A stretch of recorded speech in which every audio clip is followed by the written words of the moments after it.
நான் வந்து இதுக்கு வந்து சில படங்களை கம்பேர் பண்ணி ஆகணும். படத்துக்கு வந்து பார்த்தீங்கன்னா எல்லாமே வந்து ஒரு பெரிய என்ன சொல்றது ஒரு ஒரு ஹிட்டு கொடுக்காத ஆக்டரா போட்டு எடுத்திருக்காங்க. உதாரணம் சித்தார்த் இந்தியன் டூலாம் பார்த்தீங்கன்னா செம்ம அவருடைய பெர்ஃபார்மன்ஸும் பேசப்படல, படமும் சரியா போகாதனால அவர் சில அப்செட்டு. அதே மாதிரி சரத்குமார் சார் பார்த்தீங்கன்னா பெருசாக ஒன்றும் போக முடியல, அவர் அப்செட்டு. இந்த மாதிரி சொல்லி இந்த படம் வருது எப்படின்னு கேட்குறீங்க.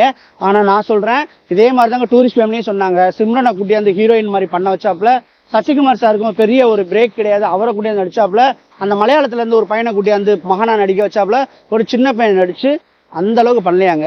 அதுல நடிச்சவங்கள யாரு ஃபேமஸான ஆக்டர், யாருக்காண்டி நீங்க போய் படத்தை பார்த்தீங்க? கதை கதை கதை. அந்த கதைக்காக மட்டும்தான் தியேட்டரை ஃபில் பண்ணாங்க, குடும்பமா ஃபில் பண்ணாங்க. அப்ப வந்து ஒரு ஜானரே வந்து பாத்தீங்கன்னா ஹீரோவுக்கானி படம் ஓடும், ஒரு ஜானர் பார்த்தீங்கன்னா ஹீரோயின்கானி ஓடும், ஒரு ஜானர் பார்த்தீங்கன்னா டேரக்டருக்கானே படம் ஓடுச்சு. பல படங்கள் ஏற்பது காரணம் கதையும் கதை களமும். அதுல சக்சஸ் ஆனதுதான் ஃபேமிலி.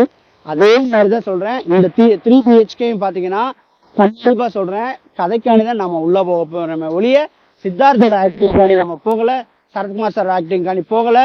நம்ம வாழ்க்கை முழுக்க அந்த படத்துக்கு உள்ள போறதுக்கு காரணமே வந்து பாத்தீங்கன்னா 3 BHK. வீடுங்கிறது ஒருத்தனுடைய கனவு, ஒருத்தனுடைய நம்பிக்கை. அந்த நம்பிக்கை அடைய எவ்வளவு போராட்டங்களை வந்து சந்திக்க வேண்டியது இருக்குங்கிறது அந்த படத்துடைய கதை. அதனால வந்து என்னை பொறுத்தவரை BHK கதையை நம்பி போறோம். மக்கள் பூரா கதையை நம்பி போறாங்க, கதையை நம்பி ஜெயிக்க போறோம் இந்த படம்.